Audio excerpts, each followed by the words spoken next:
Hello everyone welcome back to my channel. तो देखो যেটা আমরা অলরেডি ইউটিউবে কন্টিনিউ ক্লাস করে যাচ্ছি সেটা হচ্ছে WB ফুড এসে 2024 এর ম্যাথমেটিক্স সলিউশন। ওকে, তো এবার আমি তোমাদের সাথে একটা নতুন একটা টপিক নিয়ে আলোচনা করতে শুরু করেছি। তো তোমরা ইতিমধ্যে জেনে গেছো যে মাননীয় মুখ্যমন্ত্রী আমাদেরকে আশ্বাস দিয়েছেন যে আফটার 9 ইয়ার্স টোটাল মানে পুরো 9 বছর পরে এসএসসি হতে চলেছে। ঠিক আছে, তো এবার 2016 সালে যে এসএসসি লাস্ট যে এক্সামগুলো হয়েছিল তাতে 9, 10, 11, 12 গ্রুপ সি গ্রুপ ডি হয়েছিল। ওকে, তো এবারে আমি তোমাদের সাথে শেয়ার করব গ্রুপ ডি সেকশন 3 অর্থাৎ অ্যারিথমেটিক যে পার্টটা ম্যাথমেটিক্স সলিউশনটা আমি তোমাদের সাথে শেয়ার করব। ঠিক আছে, তো তার আগে আমি একটু বলে দিই আমাদের যে নতুন যে এসএসসি যে হবে বা হতে চলেছে, ঠিক আছে, ওর নোটিফিকেশন কবে বেরোবে, কত টোটাল কত পোস্ট আছে, ঠিক আছে, কোন পোস্টে কত অ্যাপ্লিকেশন হবে, কবে রেজাল্ট বেরোবে, কবে মানে আমাদের নিয়োগ হবে, উনি কি করেছেন পুরো টোটাল ডিটেলসটা উনি কিন্তু দিয়ে দিয়েছেন। সেটা আমি তোমাদের সাথে একটু শেয়ার করব। দেন আমরা চলে যাবো কোথায়, গ্রুপ ডি সলিউশনে। Okay, just a minute. Okay, তো এবারে এখানে দেখা যাচ্ছে যে বিজ্ঞপ্তি জারির তারিখ মানে টোটাল আমাদের নোটিফিকেশন কিন্তু 30 মে 2025 এর মধ্যে আমাদেরকে নোটিফিকেশন কিন্তু দিতে হবে। ওকে, নতুন এসএসসির ক্লিয়ার যে 30 মে 2025 এর মধ্যে কিন্তু আমাদেরকে নোটিফিকেশনটা কিন্তু দিতেই হবে। এবং যে নতুন এসএসসি হবে তার যে ফর্ম ফিল আপ থাকবে না, form fill up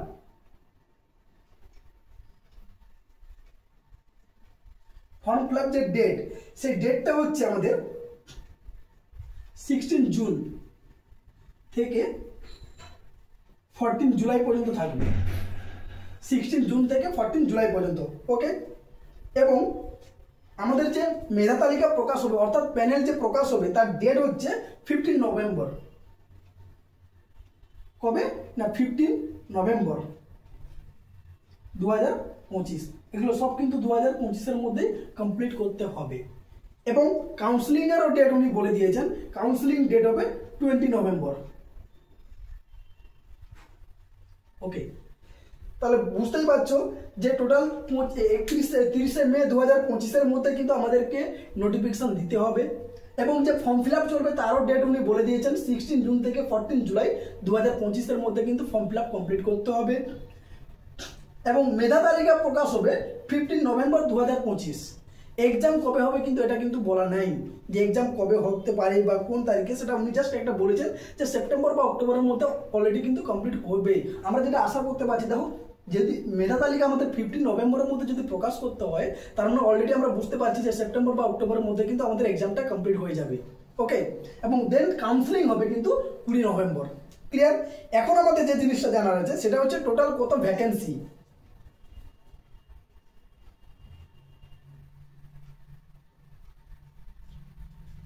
vacancy total কত আছে না, টোটাল ভ্যাকেন্সি হচ্ছে 24,203 প্লাস এর মধ্যে আবার নতুন ভ্যাকেন্সি হবে প্রায় 20,000 কাছাকাছি। তার মানে অলরেডি আমাদের টোটাল ভ্যাকেন্সি দাঁড়াচ্ছে 44,203। ওকে, 44,203।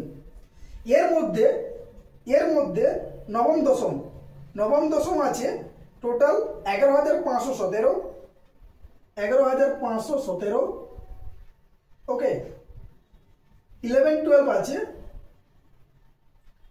6,912। গ্রুপ সি আছে 571 আর গ্রুপ ডি আছে 1000। ওকে, এই হচ্ছে আমাদের মোট টোটাল কি নিউ ভ্যাকেন্সি। এগুলো হচ্ছে নিউ ভ্যাকেন্সি এনভি। এই যে টোটাল যে 20,000 ভ্যাকেন্সি আছে, এই 20,000 ভ্যাকেন্সি হচ্ছে এইটাকে ডিনোট করছে। এই 20,000 ভ্যাকেন্সির মধ্যে 9-10 আছে 11,517 জন মানে 517। 11-12 আছে 6,912।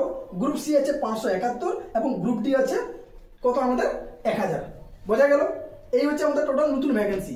আর পুরনো মানে যাদের চাকরি অলরেডি চলে গেছে, চাকরি হারা যারা, তাদের ভ্যাকেন্সি হচ্ছে কত 24,203। এই 24,203 এর মধ্যে ওদের নবম দশম হচ্ছে 11,695। একাদশ দ্বাদশ মানে 11-12 হচ্ছে 5,602। গ্রুপ সি হচ্ছে 2418 আর গ্রুপ ডি হচ্ছে 4488, এই নিয়ে টোটাল আমার 24,203। ক্লিয়ার? তাহলে এই হচ্ছে আমাদের যারা চাকরি হারা তাদের জন্য, আর এইটা হচ্ছে আমাদের নতুন ভ্যাকেন্সি, মানে আমরা যারা চাকরিতে নতুনভাবে বসতে চলেছি তাদের টোটাল ভ্যাকেন্সি হচ্ছে 20,000। ক্লিয়ার? এই হচ্ছে আমাদের নতুন এসএসসি মানে প্ল্যানিং। ওকে, এবার চলো আমাদের যেটা টপিক যেটা আমরা শুরু করতে চলেছি ডাব্লিউবিএসএসসি 2016 গ্রুপ ডি সেকশন 3 অর্থাৎ অ্যারিথমেটিক সলিউশন, মানে ম্যাথামেটিক্স যে সলিউশন তার আমরা সলভ করতে চলেছি। ঠিক আছে, এই সলিউশনটা আমি তোমাদের সাথে শেয়ার করব। তো দেখো কিভাবে কিরকম কি অঙ্ক এসেছিল 2016 সালে এবং এগুলোকে কত ইজিভাবে আমরা করতে পারি সেগুলো আমি তোমাদের সাথে জাস্ট শেয়ার করব। ওকে, তাহলে আমি তোমাদেরকে টোটাল এসএসসির যে প্ল্যানিং মানে কোথায় কত ভ্যাকেন্সি, নতুন কত ভ্যাকেন্সি, চাকরি হারাদের কত ভ্যাকেন্সি, টোটাল সবগুলো বলে দিলাম। এবার আমি তোমাদেরকে যে টপিকটা শুরু করতে চলেছি ডাব্লিউবিএসএসসি 2016 গ্রুপ ডি সেকশন 3 অর্থাৎ অ্যারিথমেটিক যে পার্টটা তার সলিউশন আমি আজকে তোমাদের সাথে প্রোভাইড করবো। ওকে, বা শেয়ার করবো যেটা বলতে পারো। তো এখানে গ্রুপ ডিটা শুরু করার আগে টোটাল কত মার্কের রিটেন এক্সামিনেশন হয় সেটা একটু আমরা জেনে নিই। গ্রুপ ডি, এই গ্রুপ ডি রিটেন এক্সামিনেশন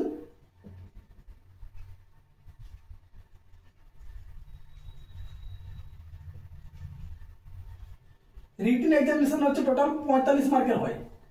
ওকে, এই 45 মার্কের মধ্যে কি কি আছে না, জিকে আছে, প্লাস কারেন্ট অ্যাফেয়ার্স আছে, প্লাস অ্যারিথমেটিক আছে, মানে ম্যাথমেটিক্স পার্টটা আছে, অ্যারিথমেটিক আছে। কত করে না 15 প্লাস 15 প্লাস 15। তার মানে আমরা অলরেডি বুঝতে পারছি যে আমাদেরকে টোটাল 15টা ম্যাথ ওখানে কিন্তু থাকবে, এই 15টা ম্যাথ কিন্তু আমাদের সলভ করে আসতে হবে। ক্লিয়ার? তো এবারে তোমাদের সাথে যেটা শেয়ার করবো সেটা হচ্ছে 2016 সালে অর্থাৎ আজ থেকে ঠিক 9 বছর আগে, প্রায় 9 বছর বা 9 বছর প্লাস বলতে পারো। তো এই গ্রুপ ডিতে যে ম্যাথমেটিক্সগুলো এসেছিল মানে কি ধরনের ম্যাথমেটিক্স ছিল, কিভাবে ওটাকে ইজিভাবে সলভ করা যায়, তো আমি তোমাদের সাথে এটা শেয়ার করবো। ঠিক আছে, তো চলো শুরু করা যাক।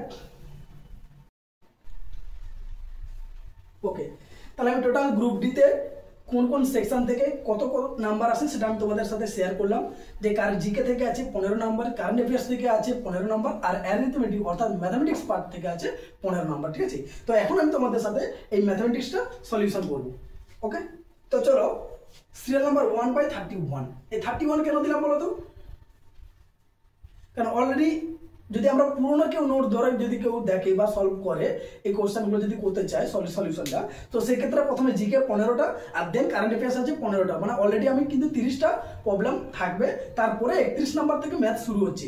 যদি কেউ পুরোনো নোট ধরে করে সেক্ষেত্রে তার সিরিয়াল নাম্বার হবে 31, আর যদি আমার বানানো যদি নতুন যে নোটটা ধরে করে সেক্ষেত্রে হবে কোশ্চেন নাম্বার 1। ওকে, এই জন্য বললাম 1/31। কি বলেছে দেখো, 6598 6598 এর সঙ্গে কোন ক্ষুদ্রতম সংখ্যা যোগ করলে যোগফল একটি পূর্ণবর্গ সংখ্যা হবে। মানে এটা একটা সংখ্যা, এর সাথে আমি সামথিং কত যোগ করলে, সামথিং ধরো আমি x যোগ করলাম, যোগ করে নতুন যে নাম্বারটা পাবো ওই নতুন নাম্বারটা পূর্ণবর্গ সংখ্যা হবে। পূর্ণবর্গ সংখ্যা মানে ওই নতুন সংখ্যাটাকে আমি স্কোয়ার রুট করতে পারবো, যে সংখ্যাটা পাবো তাকে আমি স্কোয়ার রুট মানে তাকে বর্গমূল করতে পারবো। ওকে, তো এই টাইপের অঙ্ক করতে গেলে আমাকে ফার্স্ট কি করতে হবে, যে সংখ্যাটা দেওয়া আছে ওটার আগে আমি বর্গমূল করার চেষ্টা করি। কিসে না ভাগ পদ্ধতির সাহায্যে। সবসময় এই যোগ বা বিয়োগ থাকলে অবভিয়াসলি ভাগ পদ্ধতি অ্যাপ্লাই করবে। ঠিক আছে, তো ভাগ পদ্ধতি করতে গেলে প্রথমে ডান দিক থেকে দুটো দুটো সংখ্যার জোড়া করতে হয়, সবসময় রাইট সাইড থেকে ডান দিক থেকে। প্রথমে দেখো আমি এটা করলাম, তারপর এটা নিলাম। ওকে, এই হচ্ছে তার স্ট্রাকচার। দিয়ে এখানে এমন একটা সংখ্যা নেব যে সংখ্যাকে সেই সংখ্যা দিয়ে গুণ করলে কিন্তু এর থেকে যেন ছোট হয় বা কেটেও যেতে পারে। ঠিক আছে, তো এক্ষেত্রে দেখো আমি যদি 8 লিখি তাহলে 8কে 8 দিয়ে গুণ করলে 8কে 8 দিয়ে গুণ করলে কত হয়, 8 8 64। দেখো 65 থেকে ছোট হচ্ছে। যদি আমি 9 নিতাম 9 9 81 হয়ে যেত, বেড়ে যেত, মানে পেরিয়ে যাওয়া যাবে না। এখানে যে জোড়া সংখ্যাটা থাকবে ওর সাথে যেন সমান হয় অথবা ওর থেকে যেন ছোট হয়। ক্লিয়ার? তো 64, এবার এটা বিয়োগ করো, বিয়োগ করলে দেখো কি আসছে 1। এবার এখানে যে জোড়াটা বানিয়েছি এই জোড়াটা নিচে নামবে, পুরো জোড়াটাই কিন্তু নিচে নেমে যাবে। এই জন্য এটা হচ্ছে পেয়ার বা জোড়া বানানো হয়। যখন নামানোর কথা হয় তখন পুরো জোড়াটাই নিচে নামবে, বা যখন আমরা কাটাকাটি করি দেখো এই যে 8 8 64 পুরো দুটো সংখ্যা থেকেই মাইনাস করলাম, ওই যে পুরো দুটোকে একটা সংখ্যা ধরতে হবে। ওকে, এখন এদিকে দেখো আমি ড্যাশ দিয়েছি, এদিকটা ফাঁকা আছে।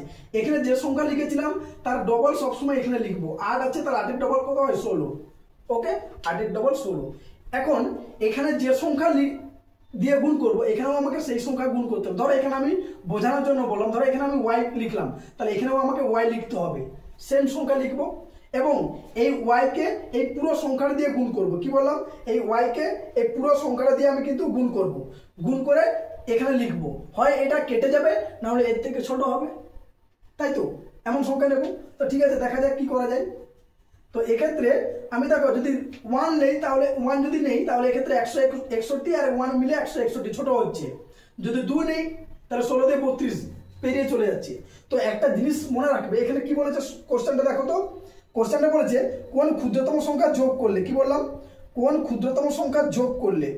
যদি যোগ করার কথা বলে, যদি কোশ্চেনে তোমার যোগ বলে ভাষাটা থাকে, তাহলে আমাকে এখানে সবসময় বড় সংখ্যা নিতে হবে যেন এই সংখ্যাটাকে পেরিয়ে চলে যায়। ওকে, তাহলে আমি 2 নেব। তাহলে 2 নিলে দেখো 4 16 দিয়ে 32, 4 16 দিয়ে 32। এবার মাইনাস করো, মাইনাস করলে কি আসছে দেখো তো।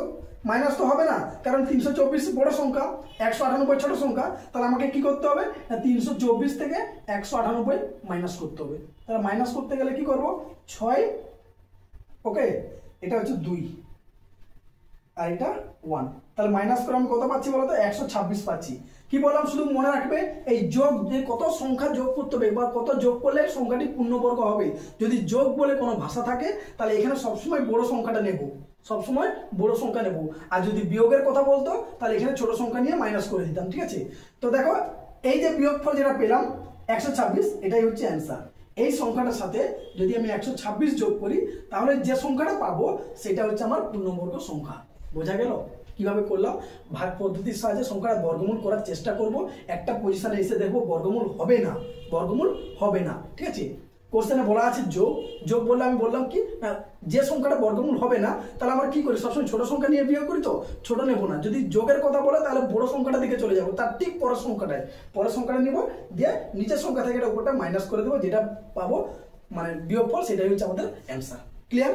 আর যদি বিয়োগের কথা বলতো তাহলে এখানে 1 নিতাম, 161, তাহলে তখন আমার হতো 198 আর 161 হতো এখানে। তাহলে মাইনাস করলে কত হতো, 7 আর এটা হচ্ছে 3।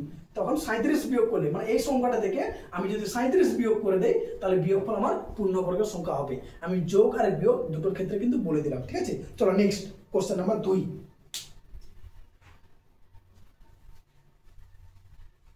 জাস্ট বুঝতে না পারলে ভিডিওটাকে রিমাইন্ড করবে বারবার, দেখবে ঠিক বুঝতে পারবে, ঠিক আছে। কোশ্চেন নাম্বার 2, 2/32 কি বলেছে দেখি। বলেছে 30 কিমি পার ঘন্টা বেগে চলমান একটি ট্রেন, ট্রেনের স্পিড কত, ট্রেনের স্পিড বলেছে 30 কিমি পার আওয়ার, কিমি পার ঘন্টা বেগে চলমান একটি ট্রেন 27/2 সেকেন্ডে, টাইম কত বলেছে, 27/2 সেকেন্ড একটি বিন্দুকে অতিক্রম করলো। একটি বিন্দুকে কোনো একটা ট্রেন অতিক্রম করা, বা একটা রাস্তার ধারে দাঁড়িয়ে আছে বা একটা মানুষকে অতিক্রম করা, বা একটা গাছকে অতিক্রম করা, তার মানে হচ্ছে ট্রেনটি ওই সময় শুধুমাত্র নিজের দৈর্ঘ্যটা গেছে, বা নিজের যে দূরত্ব, নিজের যে ডিস্টেন্সটা, লং মানে লেন্থটা, সেটা সে অতিক্রম করছে কত, এই সময়। তার মানে আমি ঘুরে বলতে পারি যে ট্রেনটি এত সেকেন্ড সময়ে, ধরো ট্রেনটি y মিটার লম্বা, কি বললাম, ট্রেনটা y মিটার লম্বা, তার মানে ট্রেনটি এই 27/2 সেকেন্ডে y মিটার পথ গেছে। বোঝা গেল, কোন একটা বিন্দুকে, কোন একটা গাছকে, কোন একটা মানুষকে অতিক্রম করা মানে ট্রেনটা তার শুধুমাত্র নিজের দৈর্ঘ্যে যাওয়া। তো একটা জিনিস খেয়াল করো, এখানে অ্যান্সার যেটা দেওয়া আছে মিটারে দেওয়া আছে, ওকে, আর এখানেও দেওয়া আছে সেকেন্ড। তাহলে এই যে স্পিড যেটা দেওয়া আছে, এই স্পিডটাকে আমাকে কনভার্ট করতে হবে কোথায়, স্পিডটাকে কিলোমিটার পার আওয়ার থেকে কনভার্ট করতে হবে মিটার পার সেকেন্ডে। কি বলো, কিলোমিটার পার আওয়ার থেকে কনভার্ট করব মিটার পার সেকেন্ডে। ওটা ইজিভাবে করা যায়। কিলোমিটার পার আওয়ার থেকে যদি মিটার পার সেকেন্ডে আসি তাহলে আমাকে গুণ করতে হবে কত না, 5 এর 18 দিয়ে গুণ করতে হবে। কাকে না, এই যে সংখ্যাটা 30, এই 30কে যদি আমি 5 এর 18 দিয়ে গুণ করি তাহলে স্পিডটা আমার কিলোমিটার পার আওয়ার থেকে কনভার্ট হয়ে কোথায় চলে আসবে, মিটার পার সেকেন্ডে চলে আসবে। তাহলে এখন বর্তমান স্পিড কত হবে, এস ড্যাশ দিলাম, এস ড্যাশের ভ্যালু কি হবে না 30 ইন্টু 5 এর 18 মিটার পার সেকেন্ড, এটা হচ্ছে আমার স্পিড। তাহলে কাটাকাটি করো, 6 5 এ 30, 6 3 এ 18, তাহলে কত হচ্ছে 25/3 মিটার পার সেকেন্ড। তাহলে দেখো এখন আমি স্পিডটা কিলোমিটার পার আওয়ার থেকে মিটার পার সেকেন্ডে কনভার্ট করে দিয়েছি। তো এবার আমাকে কি চেয়েছে না, চেয়েছে ওকে, কি চেয়েছে, তাহলে ট্রেনটির দৈর্ঘ্য কত হবে, ট্রেনটির দৈর্ঘ্য ডিস্টেন্স বের করতে হবে। তাহলে আমরা কি জানি distance equal to speed into time ST. তাহলে স্পিড কত না 25/3, এটা হচ্ছে স্পিড। টাইম কত 27/2। দৈর্ঘ্য কি পাবো, নিশ্চয়ই মিটার পাবো। লেন্থ ট্রেনের দৈর্ঘ্য কি, এটা সেকেন্ড, এটা মিটার পার সেকেন্ড, তার মানে সেকেন্ডটা কাটাকাটি হবে, লেন্থটা কি পাবো, মিটার পাবো। ওকে, তাহলে 3 × 9 = 27, গুণ করলে কত হয়, গুণ করলে হচ্ছে 25 × 9 = 225/2 মিটার। তার মানে অ্যান্সার হচ্ছে আমার 112.5 মিটার। এইটা হচ্ছে ট্রেনটার দৈর্ঘ্য, ডিস্টেন্স। ডিস্টেন্স ইকুয়াল টু, ফর্মুলাটা মনে রাখবে, ডি ইকুয়াল টু এসটি, মানে দূরত্ব ইকুয়াল টু গতিবেগ ইনটু সময়। ওকে, চলো নেক্সট কোশ্চেন নাম্বার 3/33।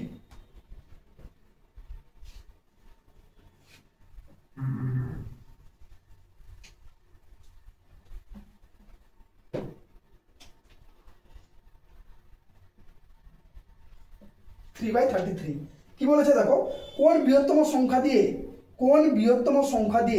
1023 ও 750 কে ভাগ করলে কোন একটা বৃহত্তম সংখ্যা ধরে নিলাম এক্স। তাহলে এক্স দিয়ে যদি আমি 1023 কে এক্স দিয়ে ভাগ করি তাহলে আমার রিমাইন্ডার কত থাকছে 3। যদি আমি 750 কে এক্স দিয়ে ভাগ করি তাহলে আমার রিমাইন্ডার থাকছে 2। অঙ্কটা বলতে যাচ্ছে যে কোনো একটা বৃহত্তম সংখ্যা দিয়ে যদি আমি 1023 ও 750 কে ভাগ করি তাহলে যথাক্রমে 3 ও 2 ভাগশেষ থাকবে। তাহলে এই বৃহত্তম সংখ্যাটা কত সেটা বের করতে চাইছে। তাহলে এই যে কোনো একটা বৃহত্তম সংখ্যা দিয়ে মানে সবসময় এই টাইপের অঙ্ক আসা মানে গসাগু বের করতে হবে। কি বের করতে হবে, গসাগু বের করতে হবে। এবার একটা জিনিস শুধু মাথায় রাখবে, 1023 কে ভাগ করলে আমার 3 ভাগশেষ থাকছে, 750 কে ভাগ করলে আমার 2 ভাগশেষ থাকছে। তাহলে যেটা ভাগশেষ থাকবে সেটাকে আমি আগে ভাগশেষ রেখে দিই, আগে থেকে আলাদা করে দিই। তাহলে আলাদা করে দিলে আমি নাম্বারটা কি পাবো বলতো, আলাদা যদি করে দিই তাহলে 1023 থেকে আমি 3 কে মাইনাস করে দিচ্ছি, পাচ্ছি কত 1020। আর এখান থেকে 750 থেকে আমি 2 মাইনাস করে দিচ্ছি, যেটা ভাগশেষ থাকবে তাকে আমি আলাদা করে দিচ্ছি, কত পাচ্ছি 748। তাহলে এখন যে দুটো সংখ্যা পেলাম 1020 ও 748, এই দুটো সংখ্যা এই বৃহত্তম সংখ্যা দ্বারা বিভাজ্য। আগে ভাগ করলে ভাগশেষ আমার থেকে যেত কত 3 আর 2, এখন 3 2 কে আমি আলাদা করে দিচ্ছি। তাহলে বাকি যে সংখ্যা দুটো পাবো 1020 আর 748, এটা এই বৃহত্তম সংখ্যা দ্বারা বিভাজ্য। তাই তো এখন পুরো ভাগ চলে যাবে, কারণ এটা ভাগ যাবে আর বাকি থাকবে 3, সেটা ভাগশেষ, ওই জন্য 1023। বোঝা গেল ব্যাপারটা। তো ভাগশেষটাকে আমি আলাদা করে দিয়েছি, বাকি যে দুটো সংখ্যা পেয়েছি এটা ভাগ যাবে কোন সংখ্যা দিয়ে না ওই বৃহত্তম সংখ্যাটা দিয়ে। এখন কোন একটা সংখ্যা কোনো আরেকটা সংখ্যা দিয়ে বিভাজ্য তখনই হয় যদি ওই সংখ্যা দুটোর গসাগু ওই সংখ্যাটা হয়, একমাত্র গসাগু দিয়ে ভাগ করা যায় সম্ভব। তাহলে এখন আমার কাজ হচ্ছে 1020 আর 748 গসাগু বের করবো। ক্লিয়ার? তো চলো বের করি দেখি। এটা হচ্ছে সেই ভাগ পদ্ধতির সাহায্যে।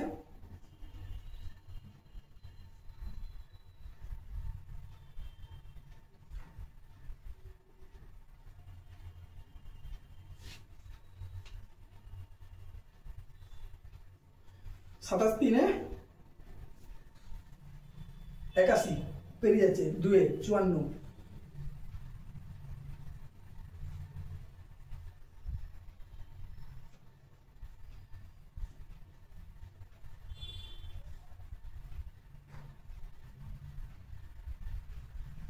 68।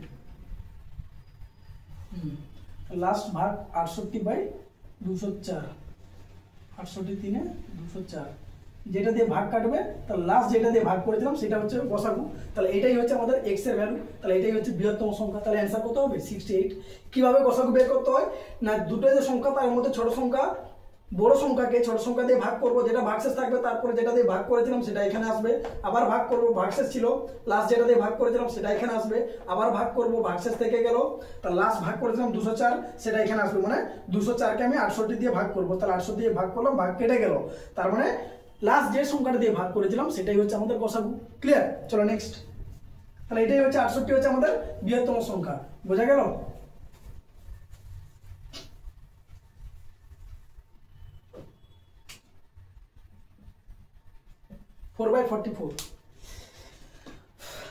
খুবই ইজি অঙ্ক ছিল, ঠিক আছে? দেখে যেটা মনে হচ্ছে, জানি না পরের অঙ্কগুলো কি আছে। কি বলেছে, 2 থেকে 12 পর্যন্ত মৌলিক সংখ্যাগুলির যোগফল। 2 থেকে 12 পর্যন্ত মৌলিক সংখ্যা মানে প্রাইম নাম্বার, প্রাইম নাম্বারস এর সাম চেয়েছি, যোগফল চেয়েছি। তাহলে 2 থেকে 12 পর্যন্ত মৌলিক সংখ্যা কি কি আছে বলো তো? 2 থেকে 12 এর মধ্যে, সরি 12 পর্যন্ত নয়, 12 এর মধ্যে, মানে 2 আর 12 কে কিন্তু ধরা যাবে না। ভাষাটা ভালো করে বুঝাও। 2 থেকে 12 এর মধ্যে, এর মাঝখানে বলেছে, তার মানে এই যে এন্ডিং যে নাম্বারগুলো আছে, ধারে যে নাম্বারগুলো আছে 2 আর 12, সেগুলোকে কিন্তু ধরা যাবে না। তাহলে মৌলিক সংখ্যা কি কি হবে? নেক্সট 3, 5, 7, এই তিনটে মৌলিক সংখ্যা হচ্ছে, সরি আরেকটা আছে 11। তাহলে 7 3 10 আর 5 11 16, 16 10 26। তাহলে যোগফল কত হবে? 26। এটাই হচ্ছে আমাদের অ্যান্সার। ক্লিয়ার? নাও 5/55 কি বলেছে? সুদের হার 5% থেকে কমে 4% হলো। কোন একটা ব্যাংকে বা কোথাও সুদের হার আগে যা দিত, আগে 5% দিত, এখন কমে গিয়ে 4% হয়ে গেছে। ওকে, ফলে এক ব্যক্তির প্রাপ্য বার্ষিক সুদ 250 টাকা কমে গেল।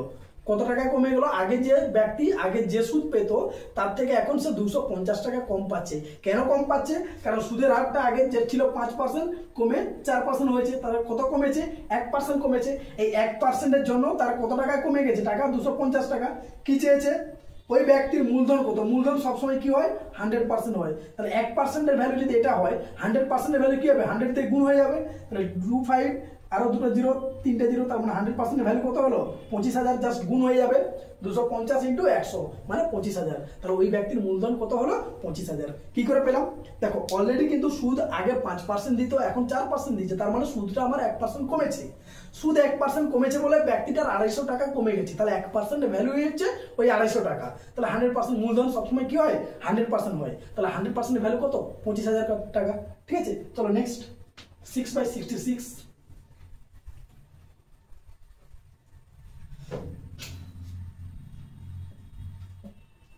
6/66 কি বলেছে? ও এটা জাস্ট সিম্পলিফিকেশন দিয়েছে, দিয়ে x এর ভ্যালু বের করতে বলেছে। ঠিক আছে, তো এটা আমি জাস্ট লিখছি। দেখো 79.63 plus 963.8 minus x plus 7.953 equal to দিয়েছে 18.732। এটা দিয়েছে। তো তো তোমাদের ফার্স্ট কাজ হচ্ছে এক্সটাকে বাম দিকে নিয়ে যাওয়া। এক্সটাকে বাম দিকে নিয়ে গেলে দেখো মাইনাস এক্স ছিল, সরি বাম দিকে বলছি, ডান দিকে মাইনাস এক্স ছিল, ডান দিকে নিয়ে গেলে প্লাস এক্স হবে। তাহলে এটা প্লাস এক্স আগে লিখে দেই। ওকে, এবার বাকি সংখ্যাগুলোকে বাম দিকে নিয়ে আসবো। তো এবারে আমি কি পাচ্ছি দেখো, আগে বাম দিকে যে সংখ্যা ছিল সেগুলো লিখি। 79.63 প্লাস 963.8 প্লাস 7.953 মাইনাস এই যে সংখ্যাটা ছিল প্লাস, ওটা বাঁ দিকে আসলে মাইনাস হবে 18.732। তাহলে এইগুলো এই টোটাল তিনটে সংখ্যা যোগ করো, যোগ করে যেটা আসবে সেটা এখান থেকে মাইনাস করে দাও। তো আমি তোমাদেরকে বলে দিচ্ছি এই তিনটে সংখ্যা যোগ করলে যেটা আসবে কি করে যোগ করবো দেখো। পরপর দশমিক সংখ্যা যোগ বা বিয়োগের ক্ষেত্রে সবসময় মনে রাখবে দশমিক সংখ্যাকে এক লাইনে রাখতে হবে। কি বললাম? দশমিক সংখ্যা যোগ বা বিয়োগের ক্ষেত্রে সবসময় মনে রাখবে দশমিক সংখ্যাকে এক লাইনে নিয়ে আসতে হবে। তো দেখো এখানে কি আছে? 79.63 আছে, এরপরে কি আছে? 963। তো 963 পয়েন্ট, এই যে পয়েন্ট, এই পয়েন্টকে সবসময় এক লাইনে, একই লাইনে রাখবো। তো পয়েন্টকে লাইনে রাখতে গেলে দেখো এখানে তিনটে সংখ্যা, এখানে দুটো সংখ্যা, তাহলে এই দুটো সংখ্যা এই দুটো নিচে থাকবে আর বাকি 9টা বাম দিকে থাকবে। 0.8 বাকি এদিকটা ফাঁকা আছে, থাক, পরে বলছি কি করব। নেক্সট 7.9, তাহলে 7. এবারে 953 এই গেল আমাদের সংখ্যা। এইভাবে লিখতে হবে। ঠিক আছে, এখন তোমাদের যেটা কাজ আছে বাকি যে সংখ্যাগুলো ব্ল্যাঙ্ক আছে, বিশেষ করে দশমিক সংখ্যার ডান দিকে, সেগুলোকে 0 দিয়ে ভর্তি করে দাও। কি বললাম? সেগুলোকে 0 দিয়ে ভর্তি করে দাও। ওকে, দিয়ে এবারে জাস্ট যোগ করো। যোগ করলে দেখো 3 5 3 8 9 8 17 17 6 23 23 3 হাতে 2 2 7 3 10 9 19 19 2 21 21 1 হাতে 2। ওকে, তাই তো? তাহলে 7 3 13 13 2 15 5 হাতে 1 9 কে 10। তাহলে যোগফলটা কি আসছে আমার? 1051.387। এটা হচ্ছে যোগফল। এখান থেকে এই সংখ্যাটা বিয়োগ করবো, কি আছে না 18.732, এটা মাইনাস করবো। তো মাইনাস করলে দেখো 3 থেকে 2 গেলে 1 হয়, 8 থেকে 3 গেলে 5 হয়, 3 থেকে 7 তো যাবে না, তাহলে আমাকে ধার নিতে হবে, এখান থেকে ধার নিলে 13 হবে, 13 মানে এটা হচ্ছে কত 6 হবে, এখান থেকে তো ধার নিয়ে গেছি, এখানে 0 তাহলে যাবে না, তাহলে আবার এখান থেকে নিব, ধার নিলে এটা কত হবে 10, 10 থেকে 8 গেলে 2, এখান থেকে ধার নিয়েছি মানে 5টা 4 হয়ে গেছে, 4 থেকে 1 গেলে কত হয় 3 হয়, ব্যাস এখানে 10 নেমে গেল। তাহলে এই হচ্ছে আমাদের অ্যান্সার, এক্স এর ভ্যালু কি, এটাই হচ্ছে এক্স এর ভ্যালু 1032.651। ক্লিয়ার? কিভাবে বের করলাম, জাস্ট এক্সটাকে বাম দিকে রেখে ডান দিকে সবগুলোকে নিয়ে গেলাম, নিয়ে যে তিনটে সংখ্যা আমার প্লাস ছিল সেগুলোকে আমি যোগ করে দিলাম, আর যে সংখ্যাটা আমার মাইনাসে ছিল যোগ করার পর তাকে মাইনাস করে দিলাম। ওকে, চলো নেক্সট 7/37।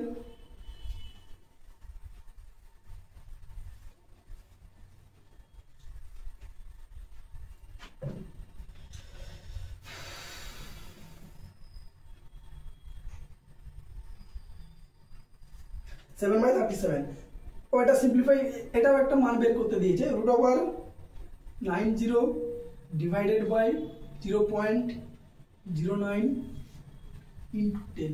তো আমরা বদমাস রুল অনুযায়ী জানি যে আগে কিসের কাজ হয়, ভাগের কাজ। তো একটু ভাগটা আমি এখানে আগে করে নেই। কি ভাগ আছে বলো তো, 90 ডিভাইডেড আছে, তাকে আমি নিচে লিখছি, নিচে লিখবো 0.09। তো দেখো দশমিক সংখ্যার পরে দুটো সংখ্যা আছে, দশমিক সংখ্যার পরে দুটো সংখ্যা আছে, যদি আমাকে দশমিক সংখ্যাকে রিমুভ করতে হয় তার মানে দুটো সংখ্যার জন্য উপরে একটা 100 দিয়ে গুণ করতে হবে। কি বললাম, নিচের দশমিক সংখ্যা যদি রিমুভ করতে হয় দশমিক সংখ্যার পরে যতগুলো সংখ্যা থাকবে ঠিক একের পরে ততগুলো সংখ্যা উপরে গুণ করব। সেম জিনিস যদি উপরে দশমিক সংখ্যা থাকে একই প্রসেস, তখন নিচে মাল্টিপ্লাই করব। বোঝা গেল? সেম প্রসেস, শুধু উপরে দশমিক থাকলে মাল্টিপ্লিকেশন হবে নিচে, নিচে দশমিক থাকলে মাল্টিপ্লিকেশন হবে উপরে। তো এবারে তো দশমিকের এখানে দেখো 9 এর দিকে নন জিরো নাম্বার আছে, তার আগে যে জিরোগুলো আছে এগুলোর কোনো ভ্যালু নেই, তাহলে জিরোগুলো রিমুভ হবে। 9 10 যা 90, 10 ইন্টু 100 মিলে কত হচ্ছে আমার 1000, তাহলে এটা হয়ে যাচ্ছে 1000। তাহলে √1000 ইন্টু 10, এবারে 1000 মানে কত ইন্টু 10 মানে একের পরে 4টা জিরো হয়ে যাচ্ছে। তো 4টা জিরো থেকে যখন রুটের ভ্যালু যখন উঠে যাবে একের পরে দুটো জিরো বসে থাকবে, ঠিক আছে? √টা উঠে গেলে 4টা জিরো কমে গিয়ে কত হবে, দুটো জিরোয় কনভার্ট হয়ে যাবে, মানে অ্যান্সার আমার কত হবে 100 হবে।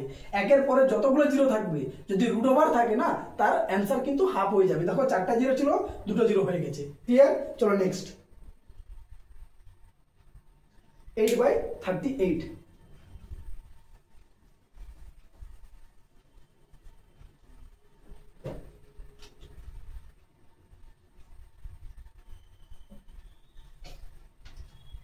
কি বলেছে, একটি বর্গক্ষেত্রের প্রত্যেকটি বাহু 10% বৃদ্ধি করা হলো। একটি বর্গক্ষেত্রের প্রতিটি বাহু 10% বৃদ্ধি করলে ক্ষেত্রফল শতকরা কত বৃদ্ধি পাবে? 21%। একদম মুখস্থ রাখবে, ঠিক আছে?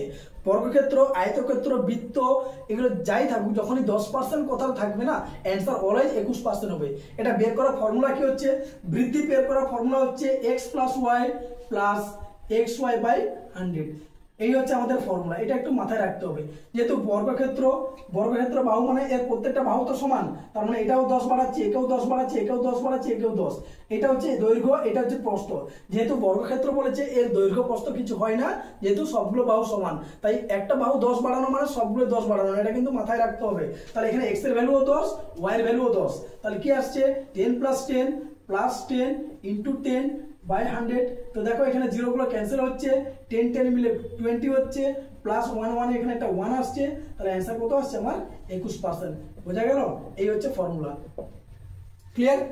x + y + xy/100। চলো নেক্সট 9/39। কি বলেছে এখানে করে দিচ্ছি, ঠিক আছে?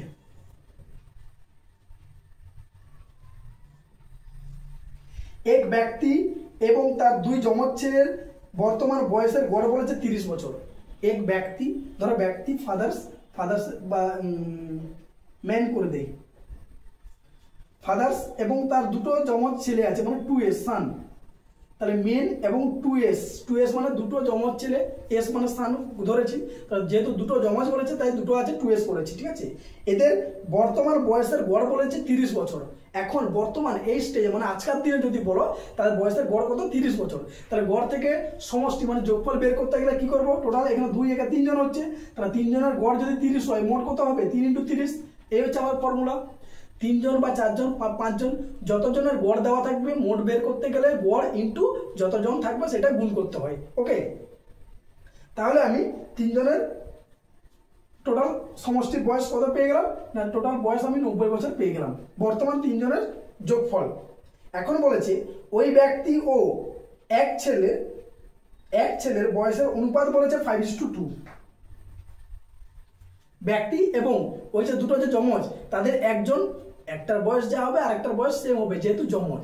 তাই এখানে তোমাদেরকে ঘোরানোর জন্য কিন্তু এক ছেলের বলেছে, এখানে এক ছেলে বলো আর 2 ছেলে বলো, মানে আরেকটা 2 কিন্তু আমি ইজিলি লিখতে পারি, যেহেতু ছেলেগুলো যমজ, একজনের বয়স যা হবে আর একজনের বয়স সেম হবে। তাহলে আমি এক ব্যক্তি ও এক ছেলে, ব্যক্তি এবং এক ছেলের বয়সের অনুপাত বলেছে 5:2। সেখান থেকে আমি 3 জনের অনুপাত বলতে পারি 5:2:2। কেন? ছেলে তো দুটো যমজ, তাই আমি 2:2 লিখতে পারি। তাহলে এখানে টোটাল বয়স কত হচ্ছে? এখানে টোটাল বয়স হচ্ছে 9 ইউনিট হচ্ছে। 5 2 2 টোটাল, যেহেতু রেশিও আছে আমি বছর বলতে পারি না, এখানে 5 + 2 + 2 মানে 9 ইউনিট বলবো। এই 9 ইউনিটের ভ্যালু, এই যে 3 জনের, এটাও 3 জনের যোগফল হচ্ছে 9 ইউনিট, এখানেও 3 জনের যোগফল কত? 90। তাহলে একের ভ্যালু কত? 10। 9 এর ভ্যালু যদি 90 হয়, একের ভ্যালু কত? 10 হবে। আমাকে কি চেয়েছে? তাহলে ওই ব্যক্তির বর্তমান বয়স, ব্যক্তির বর্তমান বয়স কত হবে? এই যে এটা হচ্ছে ব্যক্তির বর্তমান বয়স 5। তাহলে 5 এর বয়স কত হবে? 5 × 10 = 50। তাহলে ব্যক্তির বর্তমান বয়স হবে 50 বছর। বোঝা গেল? চলো নেক্সট, 10/40।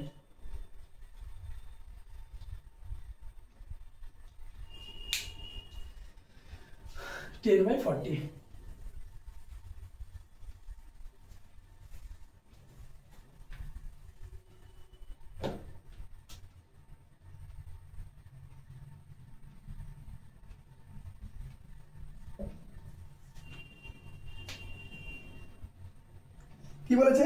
একটি সংখ্যার 25% ওই সংখ্যার 30% থেকে 15 কম। একটি সংখ্যার 25% ওই সংখ্যার 30% থেকে 15 কম। 30% বেশি, ধরো আমি ধরে নিলাম সংখ্যাটা আমার x, তাহলে সংখ্যার 30% মানে গুণ, সেখান থেকে ওই সংখ্যার 25% যদি আমি মাইনাস করে দিই, তাহলে আমার কি হবে? 15 পাবো। একটি সংখ্যার 25% ওই সংখ্যার 30% থেকে 15 কম। কে 15 কম? এইটা 15 কম। তাহলে 30% থেকে যদি আমি এটা মাইনাস করে দিই, তাহলে 15 পেয়ে যাবো। তো দেখো এটা কিভাবে সলভ করছি, আমি x কে ইন্টু কমন নিচ্ছি, তাহলে আমি লিখতে পারি 30% - 25% সমান 15। পার্সেন্টেজ মাইনাস করা যায়, লিখতে পারবো x * 5%। 30 থেকে 25 মাইনাস করে 5%, তাহলে 5% এর ভ্যালু কত? 15। তার মানে এটা বলতে পারি x * 5% মানে কত? 5/100। 5% তুলে নিলে নিচে একটা 100 দিয়ে ভাগ করবো, সমান 15। তার সমান চিহ্ন দুদিকে উপরে উপরে কাটা যায়, 5 × 3 = 15 3। তার মানে x এর ভ্যালু কি পেলাম আমি? 100 এদিকে চলে গেলে গুণ হবে 300। তাহলে সংখ্যাটা আমি পেলাম কত? 300। কি চেয়েছে? বলেছে ওই সংখ্যার 20% কত হবে? তাহলে 300 20% মানে কত? 20/100। তাহলে 0 0 0 0 কেটে গেল, 20 × 3 = 60। তাহলে সংখ্যার 20% কত হবে? 60 হবে। বোঝা গেল? চলো নেক্সট, 11/41।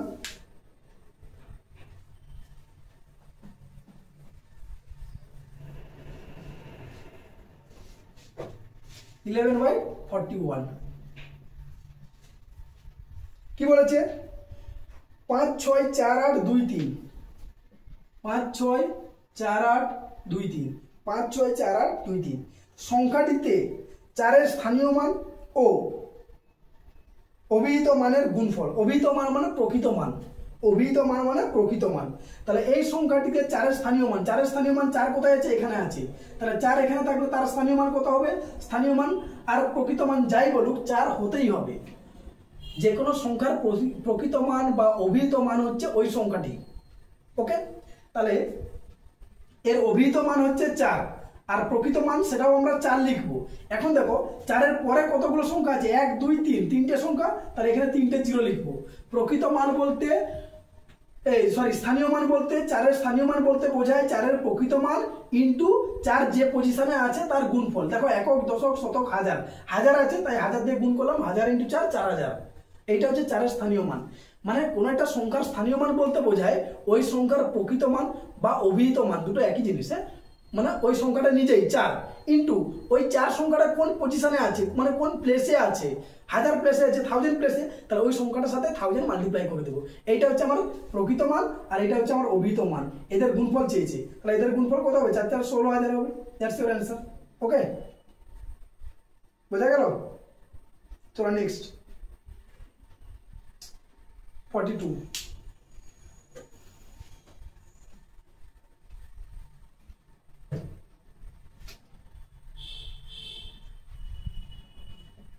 12/42 কি বলেছে?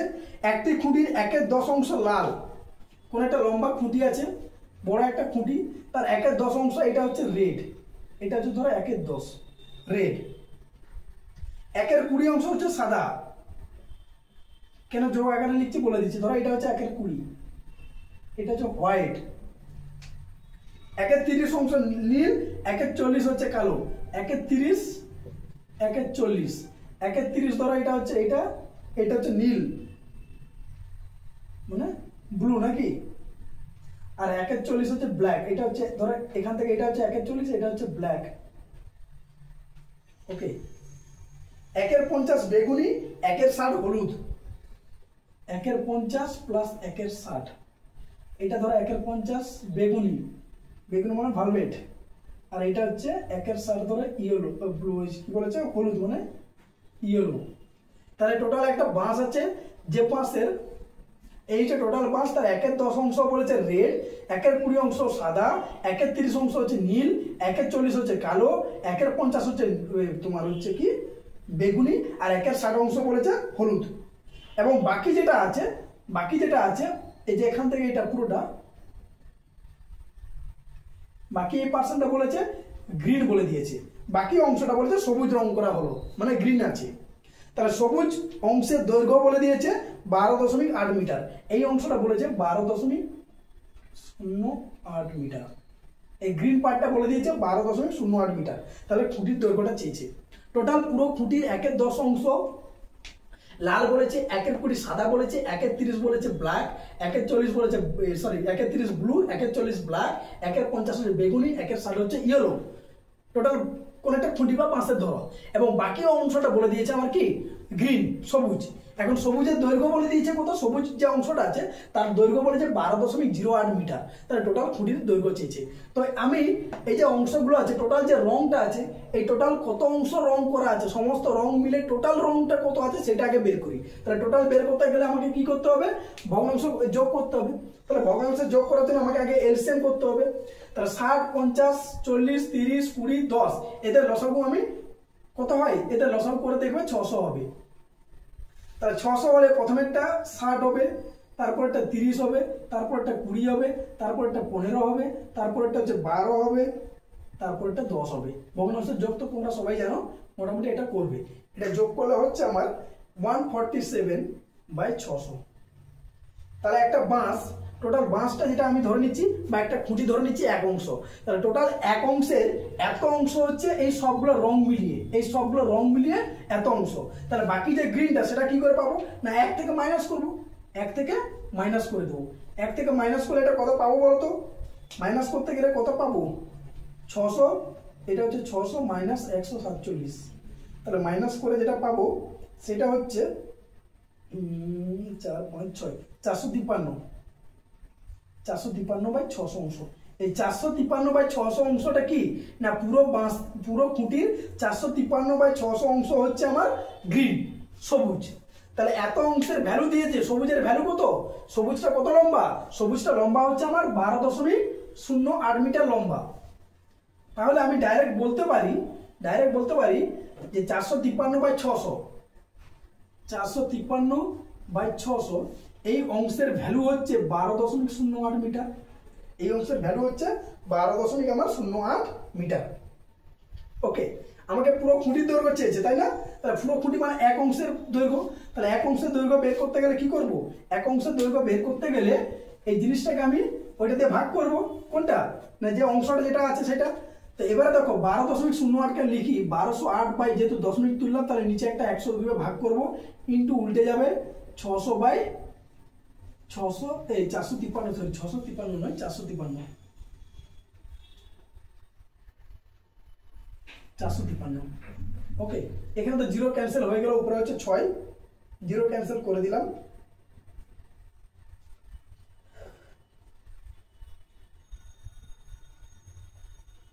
তিন দিয়ে কাটাকাটি হবে মনে হচ্ছে, 3 2 6, 3 দিয়ে হচ্ছে এটা 15, 151 হবে, 151, হ্যাঁ 8-এ চলে যাবে, 151 1-এ, 151 8-এ হচ্ছে 1208, তাহলে 8 2 16, তাহলে পুরো বাঁশটা দৈর্ঘ্য বা পুরো খুঁটিটা দৈর্ঘ্য কত পাচ্ছি আমি? 16 মিটার। বোঝা গেল? টোটাল যে কালার যতগুলো বলা ছিল, রং করা ছিল, সেগুলোকে আমি যোগ করলাম, যোগ করে টোটাল বাঁশ বা টোটাল খুঁটিটাকে আমি এক অংশ ধরে নিলাম, এক অংশ থেকে ওটা বিয়োগ করে গ্রিনের পার্টটা পেয়ে গেলাম। তাহলে গ্রিনের পার্ট হচ্ছে এত অংশ, এত অংশের ভ্যালু বলে দিয়েছে, এটা হচ্ছে গ্রিনের লেন্থ বলেছিল, সেখান থেকে পুরো খুঁটির আমি এক অংশের ভ্যালু বের করে নিলাম। ক্লিয়ার? চলো নেক্সট, আর 3টে ম্যাথ আছে। ওকে, 13/43,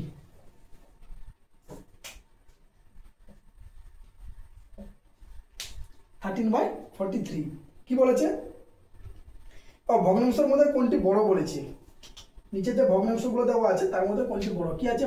4.2-3 আছে, 4.1-6 আছে, 39/12 আছে, 47/12 আছে। এই 4টে ভগ্নাংশ আছে, বলেছে এর মধ্যে কোনটা বড়। তো আগে এগুলোকে, যেহেতু অপ্রকৃত ভগ্নাংশ আছে, এগুলোকে মিশ্র ভগ্নাংশে নিয়ে যাই। তো এটাকে আমি লিখতে পারি, দেখো 4.2-3 লিখতে পারি, সরি 4.2-3 ছিল, 4.2-3 ছিল, তাকে আমি লিখতে পারি 4 + 2-3, এটাকে লিখতে পারি 4 + 1-6, এটাকে লিখতে পারি, যদি আমি ভাগ করি 39কে যদি 12 দিয়ে ভাগ করি, তাহলে 12 3 36, 3 আসছে, তার মানে 3.3/12, তার মানে 3 + 3/12 বলতে পারি। আর এটা বলতে পারি 12 4 48, বেশি হয়ে যাচ্ছে, 12 4 48, 12 3 36, তার 3 + 11/12, এটা হচ্ছে মোটামুটি এগুলোকে, এটা আমি আগে কনভার্ট করতে পারি, তাই তো? তো এবারে কনভার্ট করে যেটা পাচ্ছি, সেটা দেখো কি বলেছে, নিচের ভগ্নাংশটি কোনটি বড় বলেছে। তাহলে দেখো এগুলো 4+ আছে এই দুটো, আর এগুলো 3+ আছে, তার মানে এই দুটো লাস্টের দুটো কিন্তু ছোট, এগুলো 4 আছে, এগুলো 3 করে আছে, তার মানে এগুলো ছোট, এগুলো আগে বাদ দিয়ে দাও। বাকি থাকলো কোনটা বড় বের করতে গেলে, দেখো এটা তো 4 4 দুটোর সেম আছে, তার মানে এই যে 2-3 আর 1-6, এর মধ্যে যেটা বড় হবে, যে ভগ্নাংশটা বড় হবে, সেই ভগ্নাংশের ভ্যালুটি কিন্তু বড়। আর আমরা জানি 2-3 মানে কত বলতো? 2-3 মানে 0.666 চলতে থাকবে। ওকে, আর 1-6 মানে হচ্ছে 0.1, তারপরে 666 এভাবে চলতে থাকবে, তাই তো? তো এটা দেখো দশমিকের পরে 1 আছে, এখানে দশমিকের পরেই 6 আছে, তার মানে এই পোর্শনটা হচ্ছে আমাদের বড়, এই পোর্শনটা আমাদের বড়, তার মানে 1-6 বড় নয়, বড় কে? 2-3 বড়, 2-3 বড় মানে 4.2-3, এই ভগ্নাংশটা হচ্ছে আমাদের বড়। কিভাবে বের করলাম বুঝতে পারছো? নিচে যে দুটো অপ্রকৃত ভগ্নাংশ ছিল তাদেরকে মিশ্র ভগ্নাংশে আগে নিয়ে গেলাম, মিশ্র ভগ্নাংশ থেকে ডাইরেক্ট প্লাস আকারে লেখা যায়, লিখে এখানে দেখছি এই দুটো 4 আছে, এই দুটো 3 আছে, 3গুলোকে ক্যান্সেল করে দিলাম, 4 দুটো তো আছেই, এই দুটো 4 আছে, তার মানে এদের মধ্যে কোনো একটা অ্যান্সার হবে। তো এবারে এই দুটো যেহেতু 4 আছে, আর বাকি যে 2-3 আর 1-6 যে ভগ্নাংশটা আলাদা করে ওর সাথে জোড়া আছে, ওর মধ্যে যেই ভগ্নাংশটা বড় সেটা হচ্ছে আমাদের বড় ভগ্নাংশ। বোঝা গেল? সেক্ষেত্রে আমি দেখলাম কি, যে 2-3টা হচ্ছে আমাদের বড় ভগ্নাংশ, তার মানে 4.2-3টা কি বড়। চলো নেক্সট, 14/44,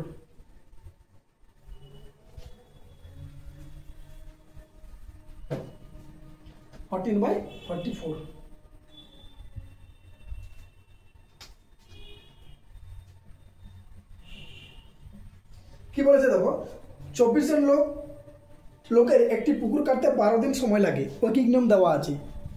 24 জন লোকের একটি পুকুর কাটতে 12 দিন সময় লাগে, কতজন লোকের 8 দিন সময় লাগবে?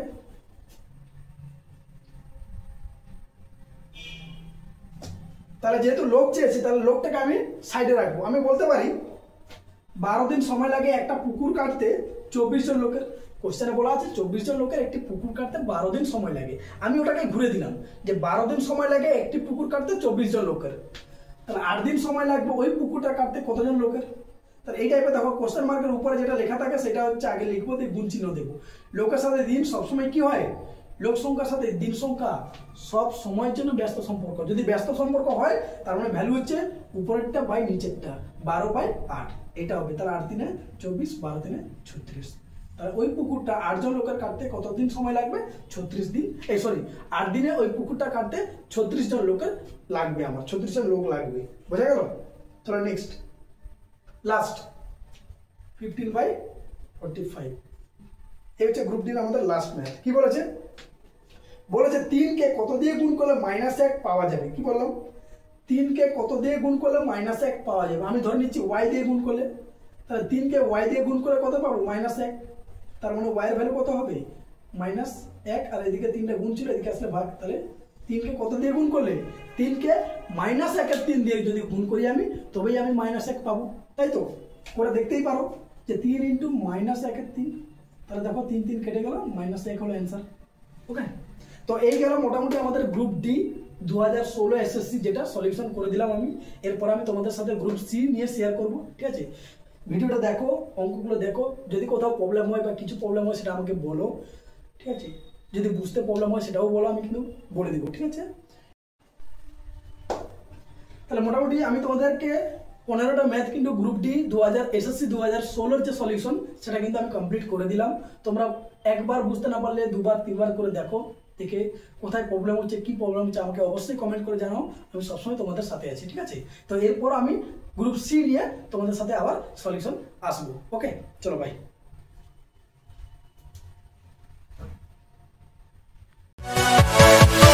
Yeah.